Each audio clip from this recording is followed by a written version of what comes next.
Hello everyone. तो आज का जो हमारा टॉपिक है, आज जो हम पढ़ने वाले हैं वो है प्लांट डाइवर्सिटी।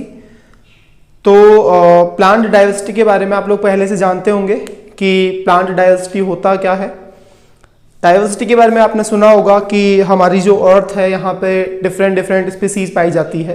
काफ़ी सारी जो स्पीसीज है वो यहाँ पे पाई जाती है, चाहे वो एनिमल्स हो चाहे वो प्लांट्स हो। तो जो डिफरेंट काइंड ऑफ स्पीसीज पाई जाती है हमारे यहाँ पे, तो इसे ही हम बोलते हैं प्लांट डाइवर्सिटी। अगर प्लांट के केस में बात करेंगे तो, अगर एनिमल के केस में बात करेंगे तो इसे एनिमल डाइवर्सिटी बोला जाएगा। तो प्लांट डाइवर्सिटी हम लोग पढ़ेंगे, उसमें एक आता है सबसे पहला टेक्सोनोमी। तो टेक्सोनोमी क्या होता है? Branch of biology dealing with nomenclature, identification and classification. कि जो टेक्सोनोमी होती है वो बायोलॉजी की एक ब्रांच होती है जिसके अंदर हम आइडेंटिफिकेशन पहचान, दूसरा नोमेनक्लेचर नामकरण, तीसरा क्लासिफिकेशन वर्गीकरण, इन तीनों का क्या करते हैं? अध्ययन करते हैं या स्टडी करते हैं। तो जो बायोलॉजी की ये ब्रांच है, इस ब्रांच को बोला जाएगा टेक्सोनोमी। अब देखिए, जो टेक्सोनोमी वर्ड था, इस टेक्सोनोमी वर्ड को सबसे पहले यूज किया था एपीडी कैंडोले ने। एपीडी कैंडोले एक साइंटिस्ट थे जिन्होंने इस वर्ड को सबसे पहले यूज किया अपनी बुक में, जिसका बुक का नाम था थ्योरीज एलिमेंट्री डीला बॉटनी, या फिर उस बुक को हम ये भी कहते हैं थ्योरी ऑफ एलिमेंट्री बॉटनी, जो आप चाहे वो आप बोल लीजिए, ठीक है। तो एपीडी कैंडोले थे जिन्होंने सबसे पहले टेक्सोनोमी टर्म का यूज किया और इसे अपनी पुस्तक थ्योरीज एलिमेंट्री डीला बॉटनिक के अंदर लिखा और उसके बारे में बताया। अब जब हम टेक्सोनोमी की बात करेंगे तो टेक्सोनोमी जो है वो दो वर्ड से मिलकर बना होता है। टेक्सोनोमी जो दो वर्ड से मिलकर बना होता है, उसमें पहला वर्ड जो होता है वो होता है टेक्सिस, और इसका मतलब होता है अरेंजमेंट। दूसरा जो वर्ड होता है वो होता है नोमोस, और नोमोस का मतलब होता है लॉ या रूल्स। टेक्सोनोमी में यहां पे तीन बातों का मुख्य रूप से ध्यान रखा जाता है। पहली जो चीज टेक्सोनोमी के अंदर ध्यान रखी जाती है वो होती है आइडेंटिफिकेशन। किसी भी स्पीसीज का सबसे पहले आइडेंटिफिकेशन किया जाता है, उसकी पहचान की जाती है। दूसरी जो बात वहां पे ध्यान रखी जाती है वो होता है नोमेनक्लेचर।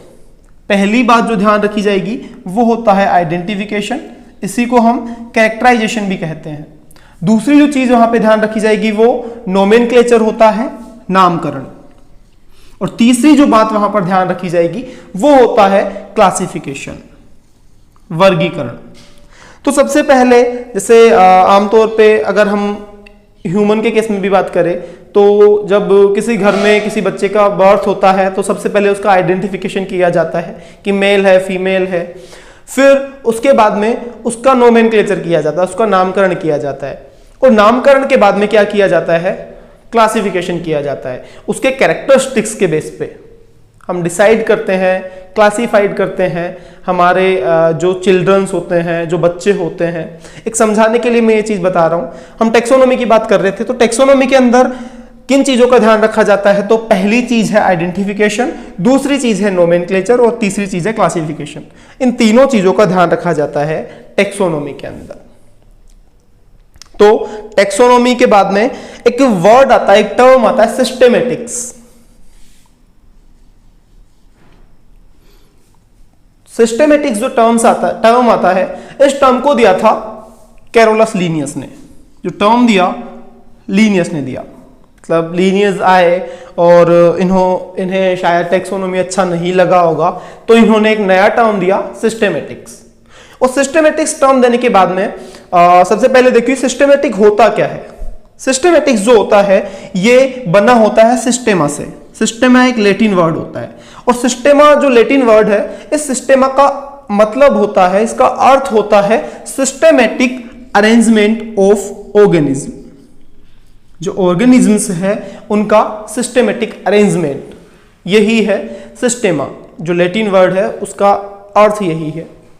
तो जब हम सिस्टेमेटिक्स की बात करते हैं तो ये टर्म जो दिया ये लीनियस ने दिया, और इसका अर्थ जो होता है वो होता है सिस्टेमेटिक अरेंजमेंट ऑफ ऑर्गेनिज्म। अब इस टर्म के अंदर सेम वही चीजें थी जो टेक्सोनोमी के अंदर थी, पर एक नई चीज यहां पे ऐड कर दी गई, और वो नई चीज क्या थी? अफिनिटीज।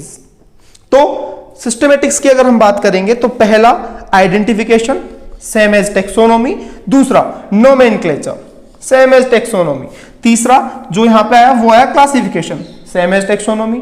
तो चौथा जो यहां पे नई चीज यहां पे ऐड की गई, तो चौथी नई चीज जो थी वो हमारे यहां पे थी अफिनिटीज।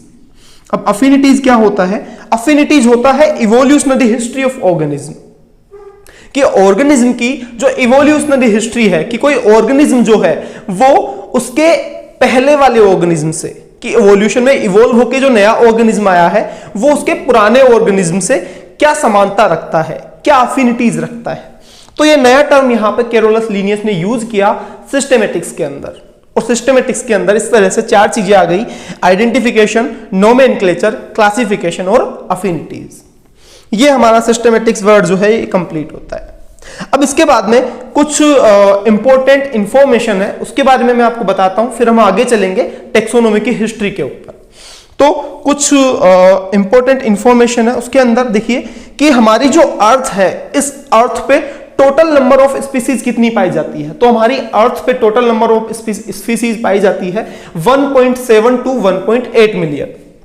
हमारी जो अर्थ है उस पर टोटल 1.7 to 1.8 मिलियन स्पीसीज पाई जाती है, और उन स्पीसीज में से 1.7 1.8 मिलियन स्पीसीज में से जो 1.2 मिलियन स्पीसीज जो होती है, जो 1.2 मिलियन स्पीसीज जो होती है वो तो होती है सिर्फ एनिमल्स की।